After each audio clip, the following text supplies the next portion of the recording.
Hi, in this tutorial I'm going to show you how to add image to Kdenlive. So if you want to do it, first you need to go to project bin.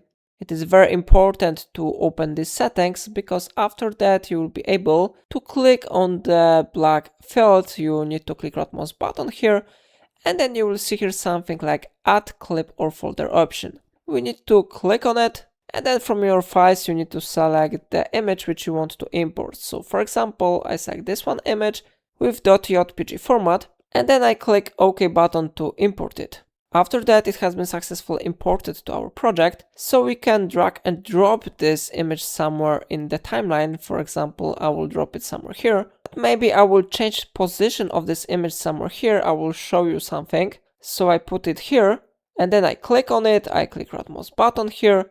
I go to insert an effect, and I select transform.